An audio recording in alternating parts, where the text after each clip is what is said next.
I'm Reggie. And I'm Brian. And this is R&B Talks. Big Talks. Sorry, I like singing it. I don't know why you do that. It feels necessary. R&B is in the name, man. I feel like at any moment we should have like Key Sweat come out and like sing our theme song.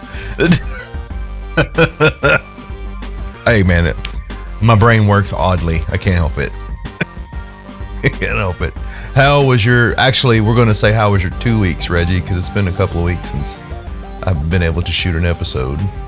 Well, we had my brother on for the one, which he did well. Which I thought Robbie did really well. R&R Talks. R&R Talks. Rest and Relaxation Talks, which is totally not what we are. But no, I enjoyed the episode. I actually watched the episode. It was really good.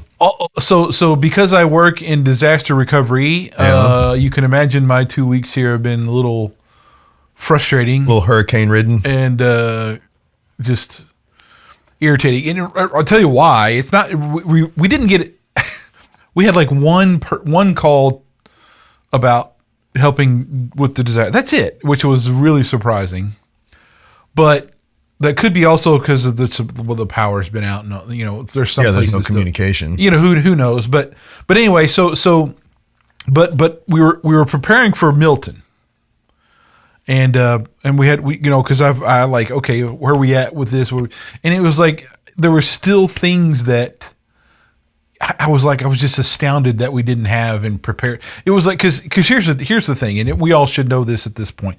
If you do not prepare and plan for stuff to happen, when it happens, you are far more likely to fail.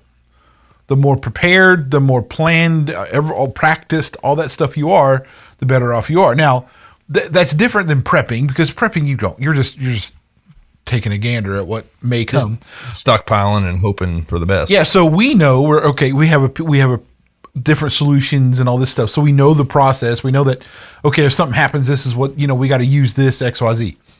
So you can really prepare and you can plan and you can do. So it was just I spent, I don't know how many hours just like going and why do we have we need this, we need to get this together. Why can't we do that? I mean, it was just like, it was just a frustrating thing to go, the guy who was before, I just couldn't fathom why none of this stuff was in place.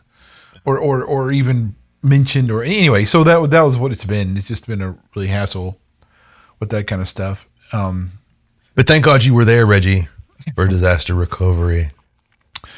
But what would be just asinine is like if your whole role is disaster recovery, yet when the disaster happens you cannot recover, then that kind of fully just invalidates your whole business. Completely. Very much. That's never a truer statement made. It was like, dude, guys, this is why we're here. So like, we need to put some effort into this. But my team's really good though, so that's cool. So we got together. You recovered the disaster. I like it. Our own disaster. Nah, it's okay. Could be worse. And then let's see, the vice presidential debate. I thought Vance just pantsed him. Which that's something that's something, by the way, that's I'm gonna say is bugging me. Look, man, I'm a lot of things, but a liar ain't one of them. And as I was watching that debate and listening to that debate, which, by the way, JD Vance dominated that debate.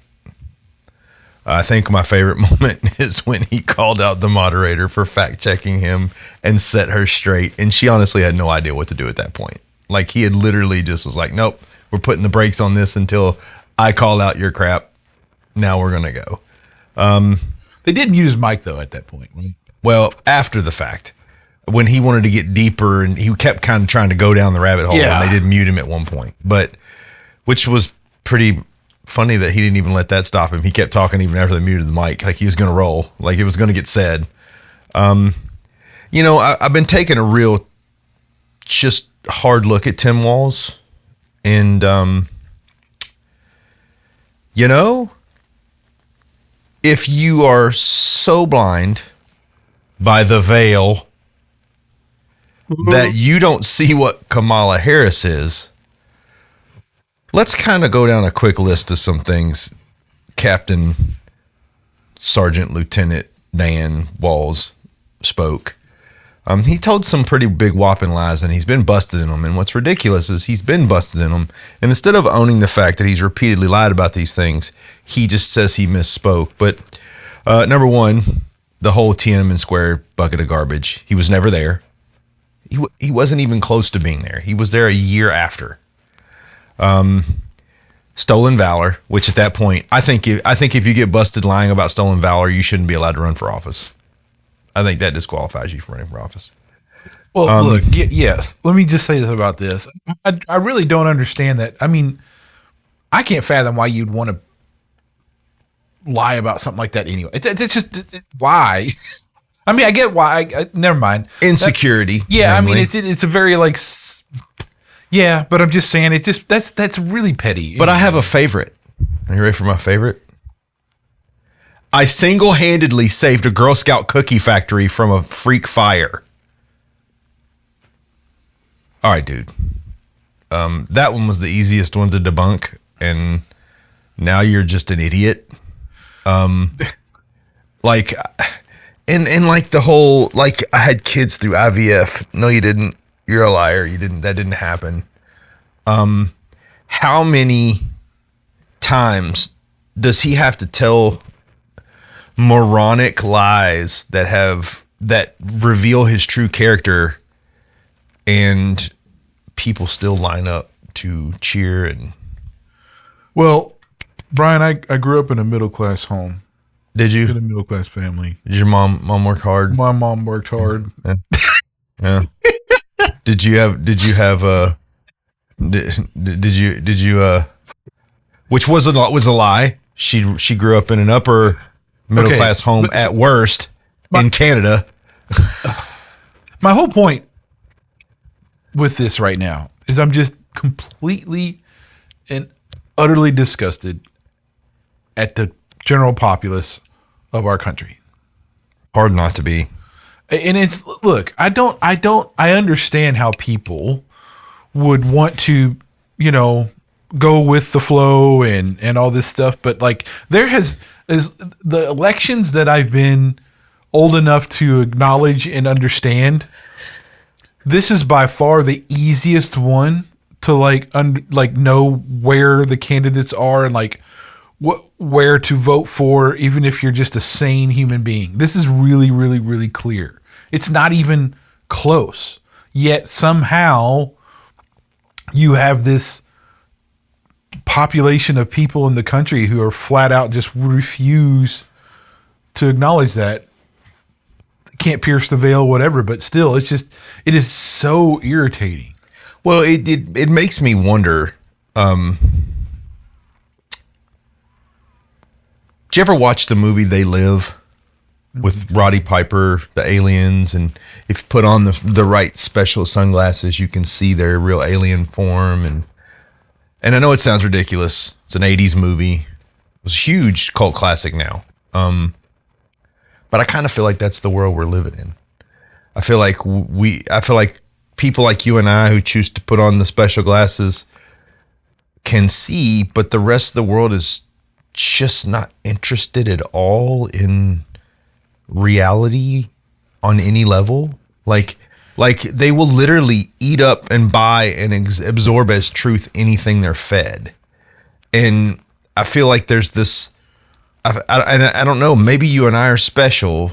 I say that, wink, wink, we're special, that we can hear a statement and go, yeah, that's garbage. That's just garbage. Like, that's not true. Or that's ridiculous. Like, that's even if you're not lying intentionally, even if you believe that it's true, listen to the ridiculous thing you're saying and then try to tell me that it's true. And I feel like there's this huge swath of people that are just completely just drowning in an inability to see past whatever they're fed. We're drowning in the nanny state, dude. Yeah, we are. I think Vivek Ramaswamy said it best when he said, when he was asked like, what's the problem with this and this, and then kind of where do you see this kind of stuff coming from? And he's like, the nanny state. Exactly. I think because I think all this, even going to like pro-life versus pro-choice, and even all this stuff is just we are, the culture has been trying to relinquish responsibility from the individual, relinquish the freedom of the individual so that they may be controlled and better aligned to what the cabal or, whatever it is can use them for, whether it be the public school systems and all that stuff. And I think that when it comes down to it, they don't want the nuclear family, because that's the most stable, the most, likely to succeed and go beyond and fulfill your potentials, that kind of thing. So a lot of this stuff comes from these pushes to not be that way, because it benefits the power mongering elite the most. But we still are a people of the human race condition, whatever you want to call it, that has a brain, has some capacity to think for themselves. And it's definitely, and we'll get into this, because I cannot stress how much it makes sense, especially after lately. But even some relatives of mine, I don't understand. I got blocked by a relative this week, which was pretty awesome. It was pretty awesome. Well, and frankly, I just don't. My give a damn is busted, as the song goes, right? Yeah. And I mean, look, I can't. I didn't. I wasn't. I haven't been insulting, but adult male bullies is what we were. Me and one of my cousins were called, and it's really only because we just said. Okay, so I got to know what makes you an adult male bully. Because we pointed out the fact that there's nothing that. Because here's the thing: when this particular person is just forwarding on memes, right? Yeah, just forwarding memes, and no original thought, just forwarding memes. Just forwarding on memes, right? And then we'd say, no, that is not. Somebody would, and I really didn't say too. I did say some stuff about Project 2025 crap that she threw up there. Yeah. So no, that's not what it says on page . It says this. Doesn't say anything about that. That's a totally fabricated lie. Of course, there's no fact checking coming up and popping up and saying this may be untrue, even though you see that on like 90% of the conservative nonsense. But so she got mad at that and said, well, it's still viable, that project. And then so the latest one was something, this bogus, horrendously propaganda article that was total hogwash. Another person had commented on it and said, and didn't even say anything bad, just said, hey, I hope and pray that you maybe can see the truth of this or whatever. And I just liked it. Apparently that was enough to be an adult male bully. But the thing is, it's just what a bully is, do they? No, but not only that though, but here, if you're one of these people who like this whole like women should be empowered and everything else, if you can't stand up to scrutiny from someone who's just pointing out the false nature of what you're doing or posting or whatever, are you really acting out that whole women empowerment? Well, like I said before, and I've said this in one of our earlier episodes, if your visage, your facade, your belief is so fragile that it cannot be challenged on any level, exactly how strong is your belief? This is the whole reason not the whole reason. The whole reason I went back to Liberty to get a degree is because God told me to. But what led me to there was that it was just like, because I constantly have questions. Mm-hmm. I mean, it's just nonstop of things I experience. And so I want to be armored, and I don't just take for granted, oh, it's just poof. It's just, the magic of it is what our it Lord is. and Savior. Yeah, it's not the way it works. No, I want to know, like, I do. And so anyway, I digress. But so anyway, I guess the point being here is that Tim Walz is a moron. So is Harris, and even if you say, well, they're intelligent enough because they're just playing a character, they know what they're sure, but it's a mirage. Even if that's the case, a willful lie is no different than an unwillful lie. Whatever, if they're playing a character, then their character's a moron. Yeah. So I'll just say that. Yeah. I'm just done. It just when the 60-minute interview with Harris was vomit.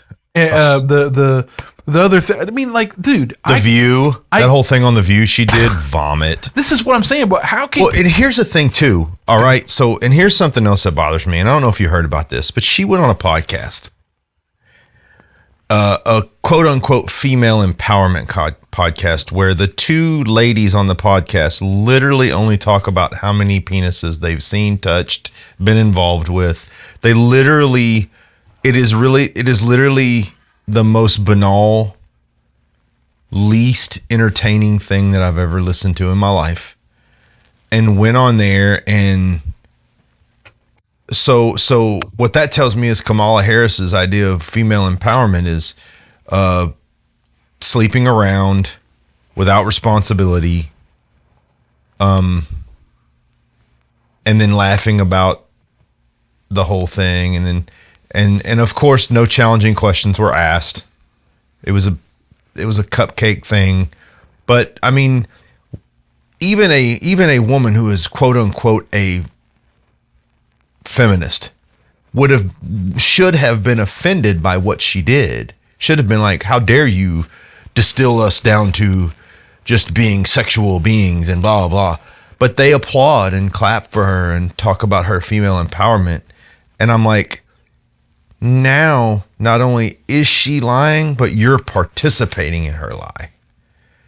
And you're abandoning your own stance to participate in this lie.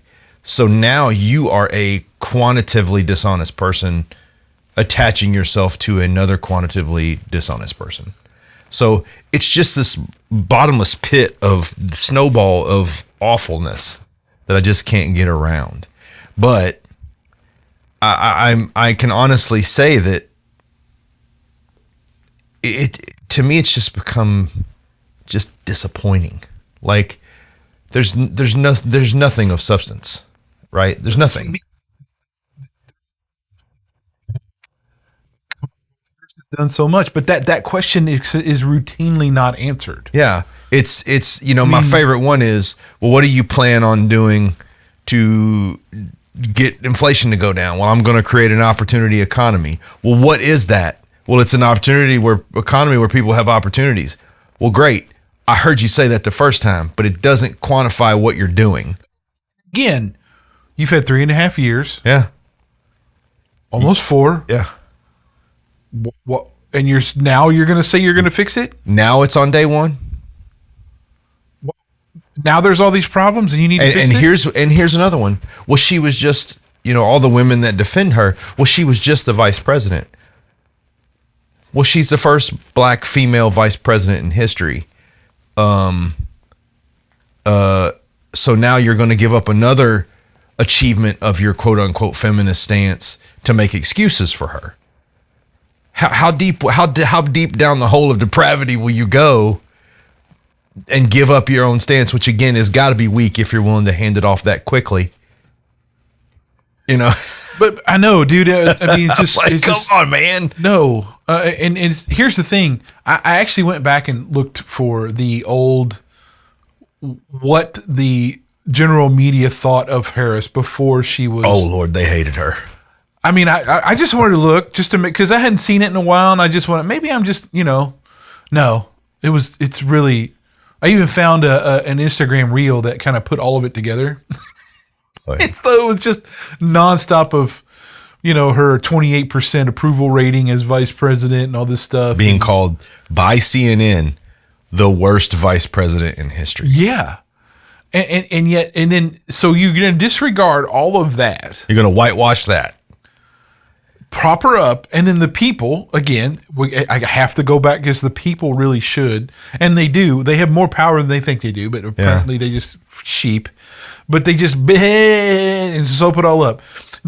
Here's my whole thing is these veils that have not been pierced, because it's just asinine that people would see this. It is so All right. obvious. So in case you guys haven't figured out, today we're going to talk about truth and the 9 veils. And I got to admit, Reggie, when I first dove into the 9 veils, I was simultaneously mentally challenged and my mouth was agape, because it literally explains almost everything you and I see every day. And it explains it in a way that's tangible and that makes sense, and that is just ripe and dripping with spiritual suppression, right? Yeah, and I mean, so the reason why this came about is the question of why can't other people see the truth? And it's not even because this is what it bothers me a great deal. Because like if you go find, like, why can't people recognize propaganda? Why can't people see like that there's something else going on behind the president of the United States who clearly is mentally deficient and is not running anything? So who do you think is pulling the strings? It's definitely not Kamala Harris. So how do you not see that? How do you not see that our food is being tainted with really terrible things and seed oils and it's not even hidden. This is the thing. It's just like, out there for you to see. You can go find all of this stuff from reputable academic research. It's not hidden. It's like it's known. Nobody's putting it away for you not to see it. No. It's right out there for you. It's not. And it's like it's as cold of fact as mathematics. Yeah. Yeah. Some of this stuff is so and so that's what this is for. Now, I guess, Brian, before we get to explaining and talking through the 8/9 veils, because it was different, we should ask the question, what is truth? And we should explain that here, because that's what this is all about. Well, I'm very glad that you asked that question, because I was thinking about that over the last, without going deep into it. I had a death in my family, and some of the things that happened brought me to that conversation with myself. What is truth? And what I have figured out more than anything has been reinforced to me is that truth is not objective, right? Truth is truth. I feel like gray areas created by people who don't want to admit that they are either right or wrong. So they are avoiding the truth, right? I think that, people talk about, well, there's this gray area. No, there isn't a gray area. Gray is when you take black and white and mush them together and confuse things and make a mess. You are wrong or you are right. There is no objective truth. Or subjective truth. I'm sorry, I'm getting my words backwards. There's no subjective truth. Subjective truth is, in my opinion, collective mental enslavement. You don't want to do the mental work to find the final objective honest truth. So you choose collective mental enslavement, which is to accept whatever you're told, close down your own mental capabilities, and not seek truth at all. And I think that is probably the largest percentage of why collective mental enslavement is probably one of the largest reasons why we as people don't. Initially, we choose not to see the truth, and eventually become so collectively mentally enslaved that we just accept the falsehoods as truth, right? Because we don't know the difference anymore. I almost think that in a way, it's almost an addiction. Because, think about this. If you know somebody who's been steeped in untruths in all their existence, and then you bring a truth, an undeniable fact to them that contradicts the immersed false worldview that they're in, they have almost a visceral reaction to that fact.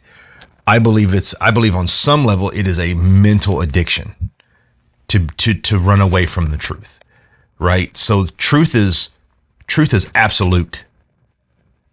is the best way to say it. Let me help you here. Yeah.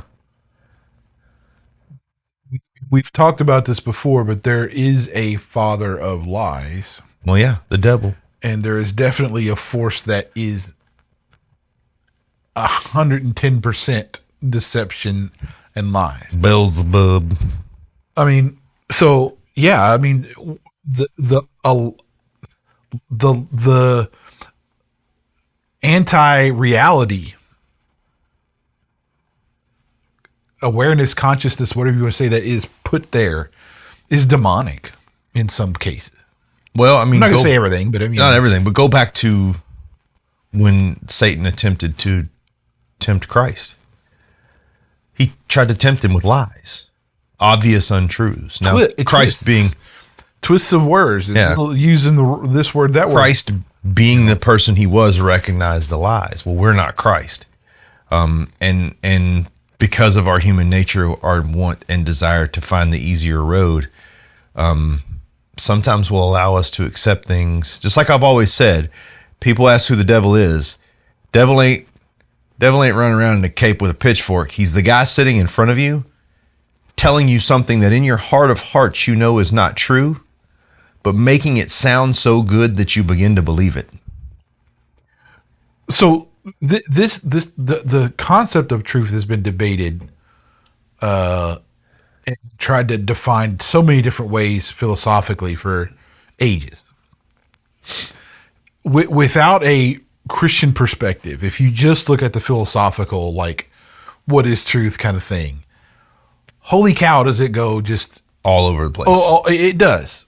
I mean, so for instance, this kind of starts with, so I would say, like, the identity theory of Moore and Russell, they took truth to be property of propositions, but that became a problem. So that morphed into the correspondence theory, and there's even more behind, but this is kind of the more modern take on it. But a belief is true if and only if it corresponds to a fact. That's the kind of whole correspondence theory. Mm-hmm. But yet that kind of is circular, because a belief is true if it corresponds to a fact. But if you believe it, then you think it's a fact. So therefore, how is that really? Anyway, that has its own part. That is its own thing. When we believe or say is true, it corresponds to the way things actually are to the fact. So it's like, it keeps saying this over and over again, right? If you really want to get into that, there's I think Russell, what was it? Something, I have to look for it.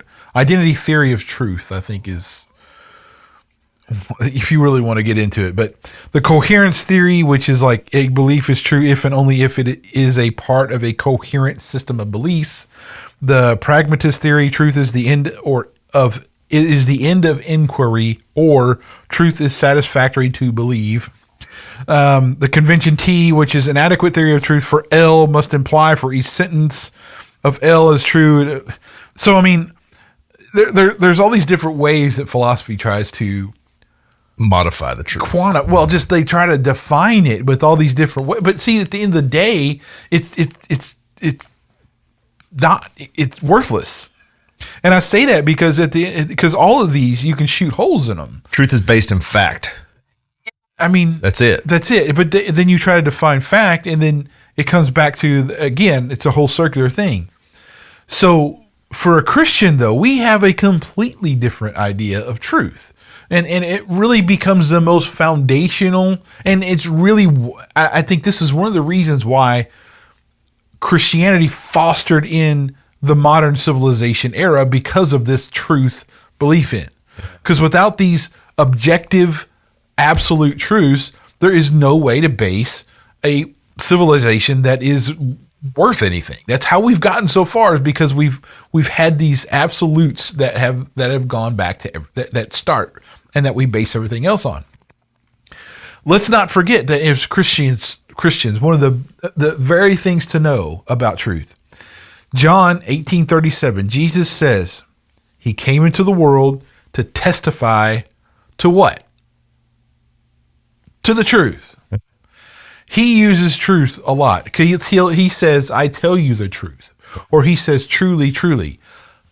so many times throughout his of teaching on earth, right? Yeah. It is continually things. So truth is absolutely fundamental part of Christ's who he is, right?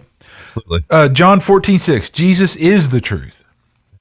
John 8:32, the truth will set you free. Lies hold us captive. It is the truth that sets us free, right? That's it. It is the truth, not the lies, the truth. And then, so how do we look at truth? In Romans, it says we suppress the truth. In Acts, it says we distort the truth. In Romans 2:8, it says we reject the truth and follow evil. In Romans 1:25, exchange the truth of God for a lie. That's what we do as humans. And then we really got to circle back to, like, as a Christian, we got to recognize that the secular truth is relative. No matter how you try to correspondence, identity, coherence, pragmatism, all this, it doesn't matter. It's still relative. Yeah. And so Ravi Zacharias, R.C. Sproul, Os Guinness, they were on so this is all from the Truth Project, by the way, which is something we'll get into some other time. But so what is truth from a Christian perspective? Truth is that which corresponds to God's reality, not our own, his reality, right? Truth is that which affirms propositionally the nature of reality as it is. So giving those two different definitions that are kind of the same thing told in two different ways, truth is reality. It's not our perception of it. It's not someone's view of it. It's not whatever. It is the actual reality of the existence we live in, period. That is an easy way to define and understand truth. It doesn't matter what your feelings are. It doesn't matter what you want or what your desires are, what the state of being of anything is. It's the reality of something, period. Truth is fundamentally about who God is, because God is absolute truth. The ultimate source of truth is God. Well, it goes back to a conversation I had with a family member the past week, where the statement was, if I as a Christian believe that God is sovereign, that God is the truth, that his teachings are the truth, then I have to accept that whatever happens falls within his realm and his plan. Right. Therefore, it is correct. It is true. Right. But people see that as enslavement. People see that as, well, you're just a slave to God. Actually, no, I just know the truth. Yeah. I just know the truth. I know the truth, and it makes me completely calm to know the truth. Like I don't look for ways to get around the truth. It's not to say that sometimes I don't struggle with the fact, because my own human nature tells me, ooh, you don't like that. But there's nothing in the book that says I'm going to like it all. It just says it's the truth, right? That's all it says. It's just like when, prosperity gospel, when, these preachers go out here and try to convince you that if you just tell God you want to be rich, you'll get rich. That's not a fact. That's a distortion of God's word. You're not looking at the facts. You're looking at what you want to derive from it, which is your own manifestation of, or you're manifesting your own version of God's concrete truth, which is the only thing that he promised us is eternal salvation. That's it. If Jesus is the way, the truth, the life, in order to get to heaven, you gotta go through him. Go through him. Yeah. There's no lukewarm. You're either hot or you're cold. No gray area. Yeah. Again. Well, before we begin on the veils, I would like to say that my main source for everything on the veils was Don Harkins. Well, he is. He is. I want to give full credit to Don Harkins and the 9 Veils. I think it was an amazing read. I think if you get a chance to read it, it's available on Amazon. I think it's been republished a couple of times. It's a very good book. It's a very good read. So please, if you get a chance, read it. It's a real eye opener. So again, this goes back to the question of why can't people see the truth? And I'll put it in my own word because I think it's better this way. Like what it started off with 8 veils, and they kind of brought in mathematics to it. Yeah, and it became 9 veils because it was like when they applied some mathematics, it wasn't Don Harkins who did that. It was a associate, somebody else that said, "Wait a minute, if we apply mathematics, now it became something else," and it did. It expanded a little bit, but it digress. The what is described by this is like there's certain levels of, I would say, awareness or consciousness that someone may be where it's just there's nothing beyond that. Mm-hmm. And there's not going to be anything beyond that. I mean, it's just they cannot see that far ahead. That's beyond their wavelength of thought, right? Well, it's like he says, 10% of the world will ever pierce the first veil. So the first, and I will say that what I will not completely agree with, like the different veils and like the levels necessarily, because I'm sure that's kind of hard to quantify that because there's no like laboratory testing or psychological examinations or even the ability to like like really see what somebody's consciousness level is, right? This is all very subjective. Yes, it is. And I will admit that looking at every veil, there's a lot of subjectivity to the content of them and where that person might be. So yes, I will agree with that. Right.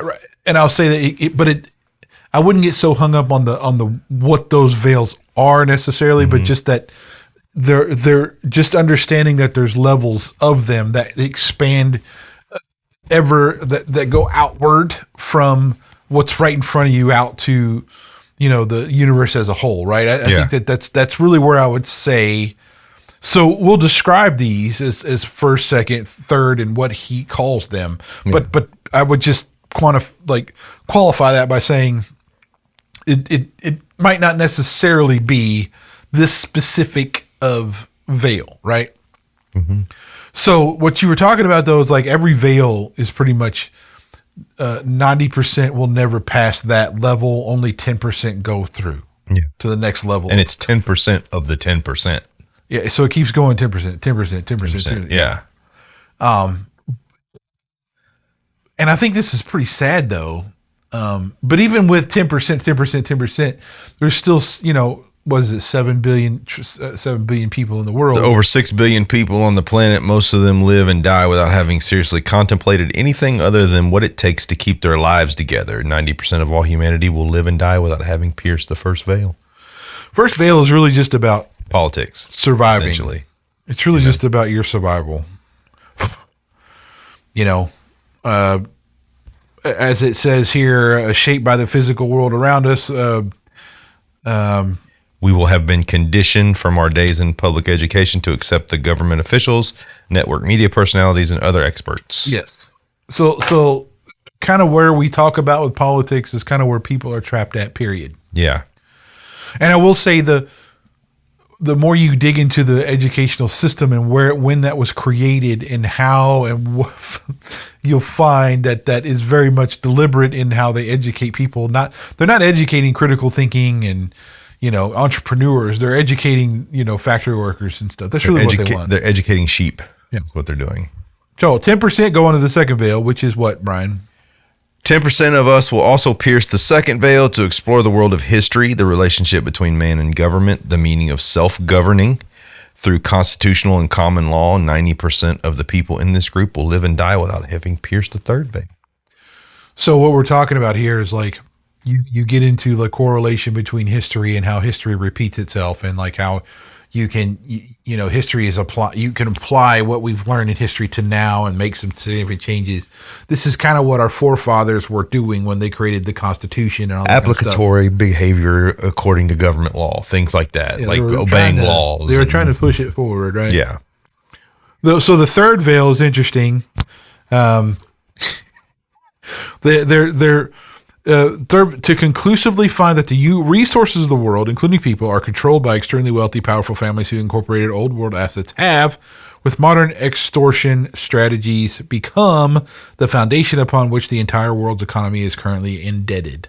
So in other words, this goes into what I was talking about, how people can't see our dementia-ridden president and the bumbling word salad Harris are not in charge of our country. Yeah. The George Soroses and the elites, the Illuminatis and all those. Well, I mean, sort of the same thing. Soros, I would consider Soros an Illuminati. Oh, I'm sure he's in a part of sense, something, right? But see, here's the thing, though.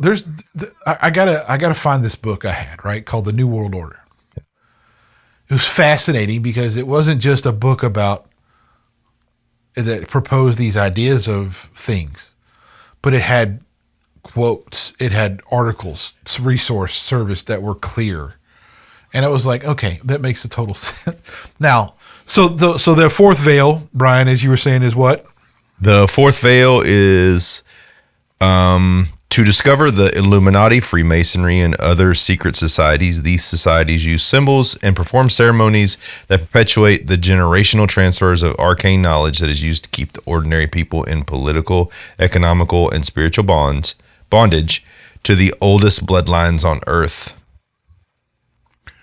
So here's where this gets into where people will shut this off right now. Yeah. Because we're talking about the Illuminati and all this other kind of stuff. Look, a lot of people would call us conspiracy theorists at this point, but here's what I'm going to tell you. Take everything that we know that we didn't know 30 years ago. We know now that there was a second gunman. We know now that there is a very good chance that the moon landing may or may not have happened, depending on the trail of evidence that you follow. That Van Allen belt, is it called the Van Allen? Yeah, I'm just going to ask the question, and here's the thing: is I've listened to this question be asked a dozen times, and nobody can explain it. With our modern technology, which is far superior to what we had back in the 60s and 70s, we cannot get a human being through the radiation of the Van Allen belt without them dying. So explain to me how we did it in the 60s, 70s. Right? Like there's a lot of questions, and I don't subscribe to one or the other, honestly. Either it happened or it didn't happen, and I don't sit around sweating over this, but I'm also a person that believes that facts beget facts, right? We will have an episode completely on the moon landing. I think we should. Yeah, I think that would be a very good episode. Honestly, it's one of those questions where I haven't dug into. Oh, dude, I've dug. Well, a little bit, crazy, and enough to like have questions, but I really want to give it some real thought. So I think we'll revisit that one. I think we're at a point in life, and I think something that helps you and I, Reggie, see a little further through the veils than most people do is I understand that what used to be considered conspiracy theory is pretty much common sense these days. Because of what's coming out and what's being proven. The things about Area 51, all these things that have come out are shedding light on truths that at one time we didn't know. Now that we have all these like very connected, direct people that have come up and said, "Hey, this that have been involved with some of this stuff that is really conspiracy theory 101," and it's like, oh, it's true. Well, now we know. But it's again, goes back to people just want to see because they just because the media and everything have pushed everybody to where they can't think part of it. Because the media is controlled by the fourth veil. Call it.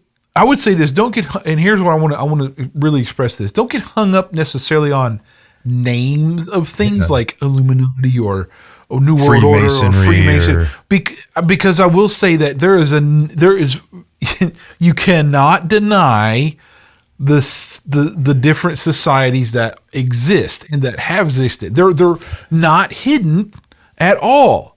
The skull and crossbones thing, that several daggone thing. And look, Freemasons. The symbols on the American dollar. I mean the World Bank, the Club of Rome. I mean, there's so many of these things that they're not even. You're fully capable of finding those. Yeah. So come on, this is not. They exist. Yeah. Anyway, so if you don't, you finally realize that, there's something out there like the Illuminati or Freemasons, or there's all these secret societies that exist. Then you move on. You move on to the fifth veil. Fifth veil, Reggie. And what is the fifth veil? Well, this is okay. This one is a little hard to swallow, for real. These secret societies are so far advanced technologically that time travel and interstellar communications have no boundaries in controlling the very thoughts and even the very actions of people is what their members do as offhandedly as we tell our children when they must go to bed. Okay, now look, here's where I'm going to deviate a little bit from what they describe these as. Okay, no boundary. They say in the days of Noah, technology is even creating synthetic life forms, and man seeks to displace God. But which I will agree with that statement. That most of the things that are going on nowadays, like AI, and things like that, I think, in a direct or indirect way, are attempts to replace God. When they talk about time travel and interstellar communications, I just want to say this: like, I prescribe. This would be more like an alien type of entities and all that kind of stuff. But I tend to think demonic. Yeah. When I read this stuff. Mm-hmm. Well, obviously, a demonic being is far advanced, and they're not restricted by time, and they're not. So interstellar communications is completely, all that stuff is able for a demonic being. So that's kind of where I'm at with the fifth veil, right? Yeah. That's kind of where I'm at with it. I'm not an alien person. I kind of align demonic. With aliens are demons. Which is I also align that with the sixth veil. Yes. Yeah. Where we learn dragons and lizards and aliens are real, and they control this stuff, and that's really where I'm still there at the demonic stuff being those things that they would describe. I don't know if that really makes it where you haven't pierced that veil if you assume that. I think it's just you're defining those things differently, but you still say they're there. Yeah. And I mean the ritualistic stuff, that's not hidden either. There's been rituals. Obviously, that's not exactly like just.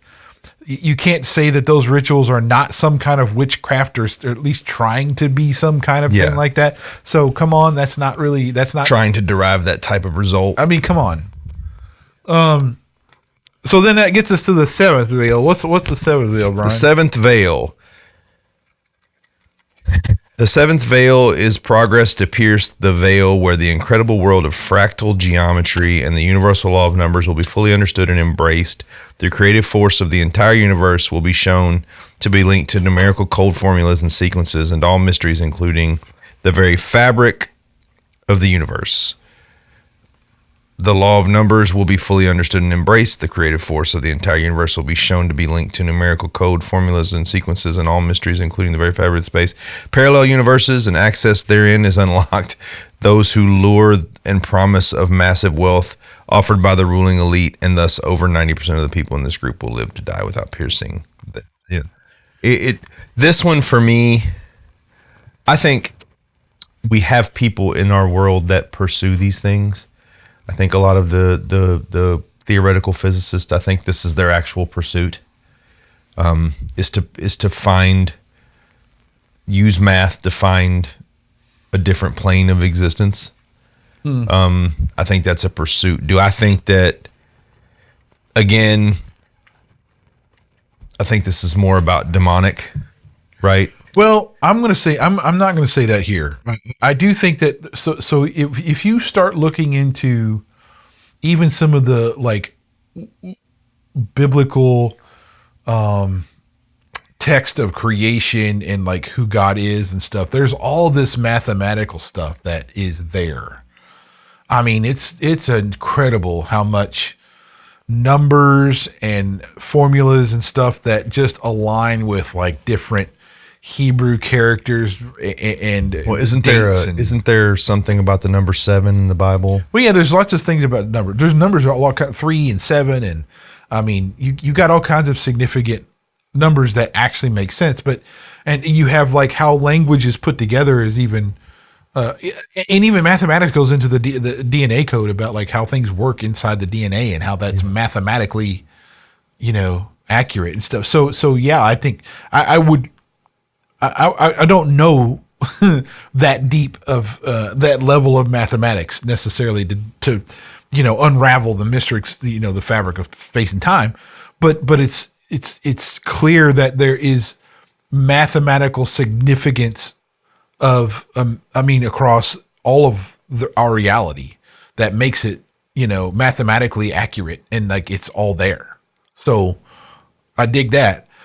Okay, what about the eighth veil? I think this is one that's kind of interesting. How you have to get through so much in order to hear. The eighth veil reveals God and the pure energy known as love, that is the pure life force in all living things, which are one and the same. Deep-seated humility is needed in order to ever pierce this veil.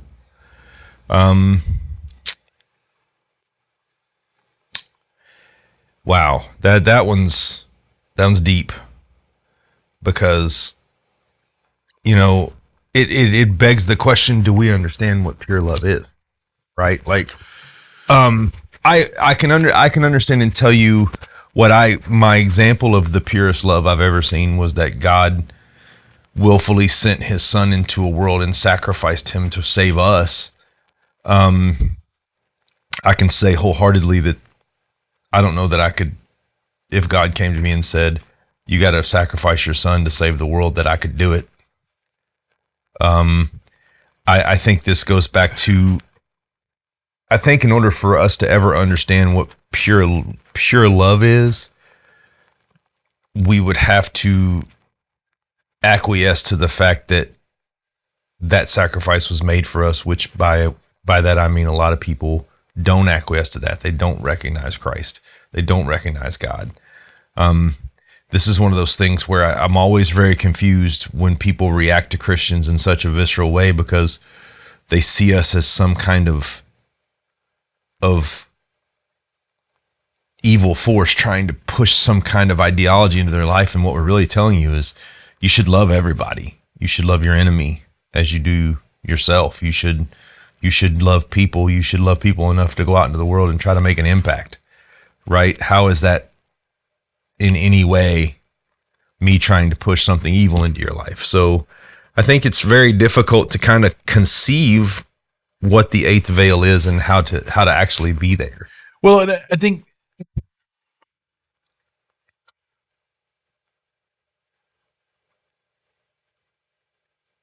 the path to get there is interesting. I would say like maybe they're not sequential veils. I've thought about this a lot. Possible. Because I think someone could have no knowledge or interest or even think about secret societies and all this stuff, but yet still embrace and understand pure love.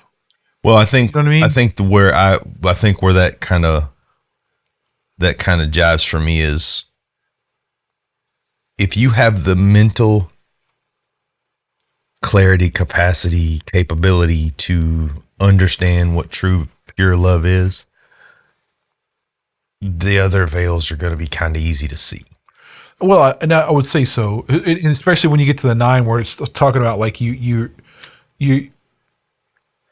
perfecting pure energy known as love, and thereby becoming truly one with God, which I don't think anybody except for Christ himself has got to a 9th veil. In other words, yeah. Well, I mean, the Trinity, right? Yeah. I mean, this is where. Now, I will say that like some of the Catholic saints that have like been so just giving up everything and like devoted themselves to charity and to love. I think that's getting pretty close, right? I mean, I also can think of other people that, Gandhi. Gandhi was the epitome of self-sacrifice, right? Like he, I think there are.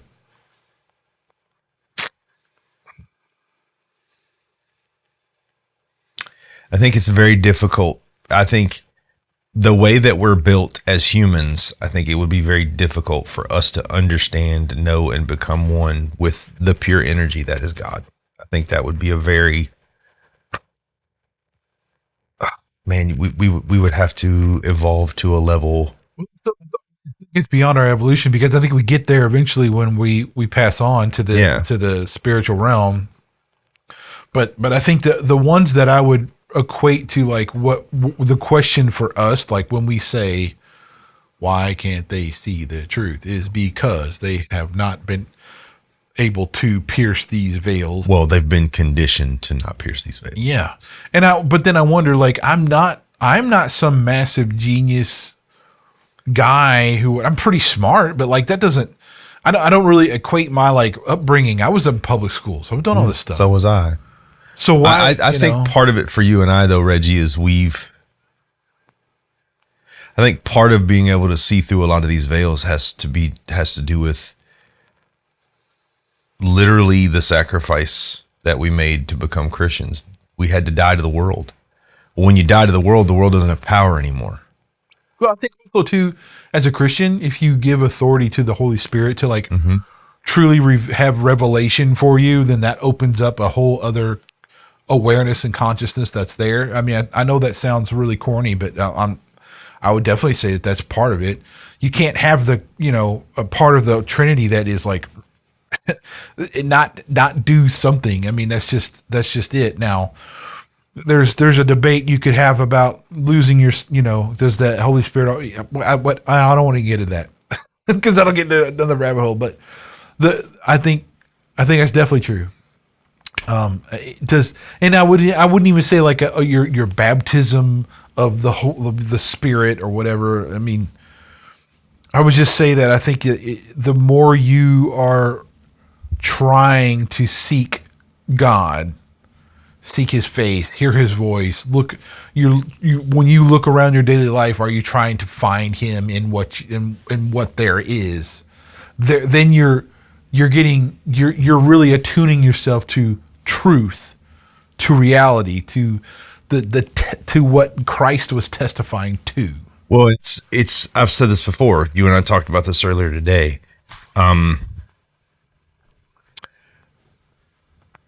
One of the things that's worked well for me is I've really wrapped myself around God's sovereignty. Like, okay, God is sovereign, and I have sacrificed my will to His. So when I see things, and they still bother me, I still have things that bug me, but this election, God's sovereignty tells me that this is happening for a reason, and that I have to be okay with that, in the sense that this is part of His plan. And I have to, regardless of my frustrations and the way I feel about certain things, if Trump gets elected, if Harris gets elected, if whatever happens after the election happens, it's within His plan. So as someone who has kind of died to the world and the power of the world on me, I see clearly. I feel I see clearly more when things that are challenging to God's sovereignty, which means they're challenging to me, are shown to me as things that aren't true, which helps me see through the veil, right? It helps me see through that, public school education that taught us to be sheep and all the things that went along with it, right? So I think there is, I wish I could get people to understand that there's so much freedom that comes with being a believer. I would say that the one step, and it's easy, it's really simple. Start asking questions. Yeah. Start asking questions. Don't accept what you're told as absolute truth. No. Start asking questions. Yeah. Because I mean, at the end of the day, that's what this is all about. You're not you don't just blindly accept what you're given. Yeah. They're spoon feeding you stuff on purpose. There's a reason for it. I mean, just ask the question: are they doing that? Yeah. Then try to find the answer somehow, some way. Or why are they doing that? It leads you to there. I mean, once you start asking questions, you're opening up the possibility of having an answer. And that's the thing that I think that's the biggest part that I struggle with at this point is, one of the things I'm very grateful for. My grandfather was a very traditional man, but he also encouraged me to think. He's like, think it through. Don't just accept what they give you. Think it through, And when I was a kid, that meant nothing to me. I was contemptuous and I was at a whim to my wants and needs. But today, when I hear somebody tell me something, my first question is, why are they telling me that?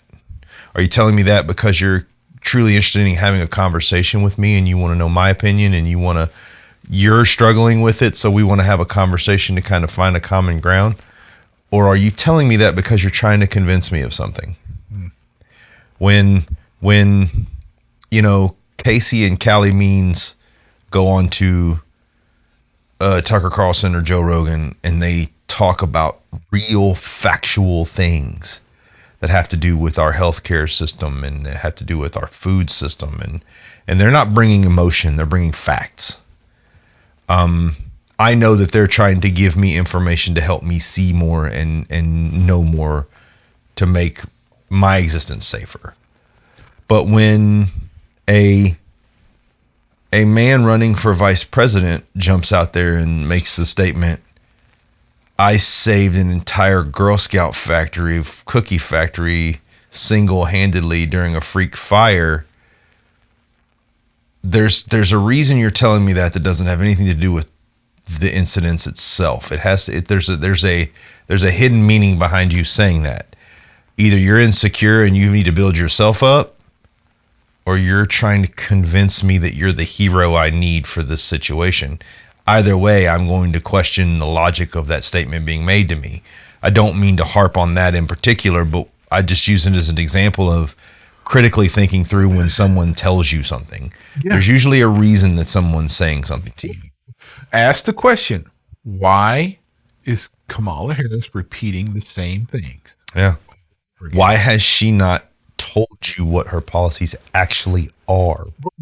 Why does she literally repeatedly make the same 4 comments over and over and over again? The American people have ingenuity and drive and passion. And thank you for telling me that for the 45th time, but I still don't know what you're talking about. Right? So that's what I mean. If you ask these questions, why did multiple people use the same word to describe Biden a while back when they were hiding his deficiencies? Yes. Why did they use these two? Why did they use focus and sharp? Yeah. All of them did. Yeah. The same 2 words. Yeah. Who supposedly didn't have really communication between them, right? Yeah. Different levels of things. Why did they use those 2 words? And how could that be? Yeah. Why is it that sometimes there have been documented cases where news organizations across all these different networks, they're verbatim the same thing? Yeah. Why is that? How could that be? Yeah. Interesting. How what does it matter if just ask here's a good one, like, how do our government officials who are elected into Congress, Senate, President, Vice President come out richer than they came in? All of them. How do they? Why does that happen? How does that happen? Why does a government official need an Instagram account? Last time I checked, you were protecting a sovereign nation. Probably ought not be blasting your business out on Instagram, right? Like, there's a lot of things that are happening. I'm just saying that if you just ask these questions and try to get real answers to them, yeah, if they're not hidden, yeah, you can find the answers to those. Now, I think discernment has to be used. Yeah. Like you got to be, you got to be bright enough to go, that may be off. That's part of the story. There's some truth in that. I mean, you got to you got to do, but I mean, but you can't get there unless you ask the question. But also be careful. And this is something that I learned the hard way. A lot of lies are hidden by smaller truths. And what I mean by that is a statement of fact followed by a strong statement of fact followed by a softer lie is an attempt to disguise that lie with truth. Speaking of that, we got to talk about FEMA real quick because that was one of the things I wanted to talk about. Dude. So this falls on the entire congressional body. Yeah. Republican, Democrat. It is not doesn't matter. Doesn't matter. This is all of them who voted for the omnibus bill. Yeah. It was in there. Now, what's the response? Well, they didn't read it because it's like 3,000 freaking pages. Yeah. This is if you ask me, this is one of the number one problems that we have in our government today. Yeah. You cannot get a bill that is thousands of, even 1,000 pages, have 3 days to read it all. 2 days even to read it all, and then make a decision on whether or not to. That is, I mean, it's unfathomable. It's unfathomable. Insane. It's ridiculous. Insane. So stuff like this happens. And now here we are. Right.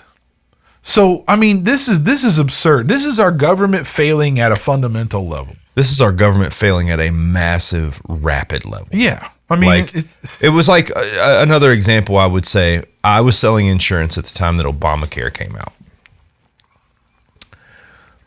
We had to sit and listen to someone read the entirety of Obamacare. Which is nobody does. Yeah. Nobody did. I did. Yeah. Absurd. It was absurd. And it took an hour or two a day for 2 solid weeks of someone reading out loud sections of Obamacare and us listening, not doing anything. None of us were going to remember the thousands of pages that were read. But it was an example of this whole pork belly thing that our government does. Well, here's the omnibus bill. This much of it is the actual omnibus bill. The other 2,800 pages is all of the pork belly projects that we're going to stuff in there for funding under fancy names or fancy monikers to try to fool people into believing that it's necessary. Yeah. Again, ask questions. FEMA has a budget. FEMA's budget was a set amount. The omnibus bill in total called for almost 10 times the set amount FEMA needed in order to do their job. Where's the rest of that money going?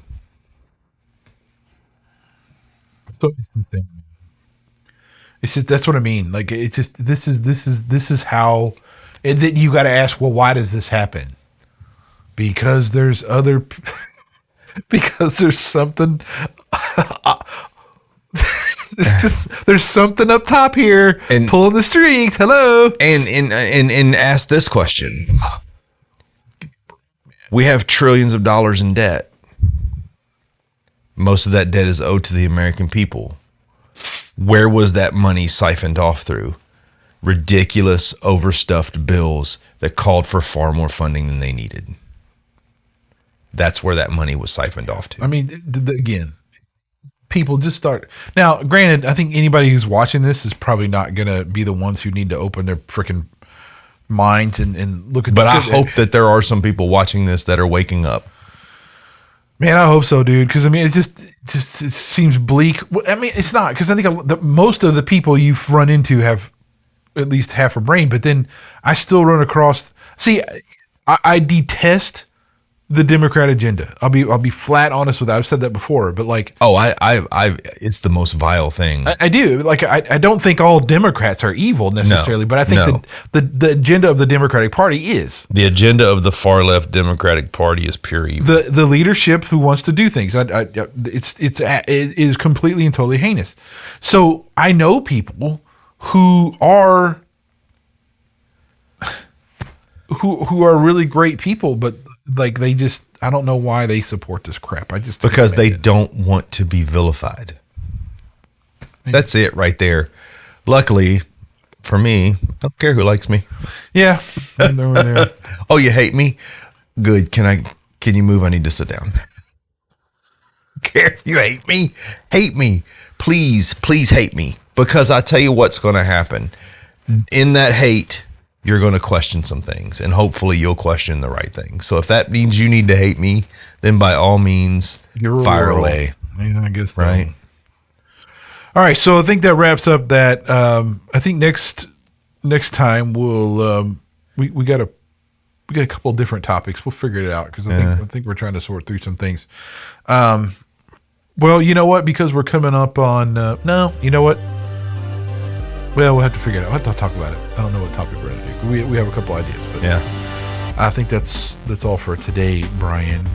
We will catch you next time. Like, subscribe, high five. Shouldn't have to tell you any of that, by the way. Hooray! Shouldn't have to tell you any.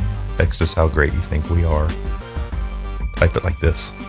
I don't know what'll come out on your computer when you make this motion on your keyboard, but shoot, it's okay. Could be. Could be. It could be your wind. Yeah.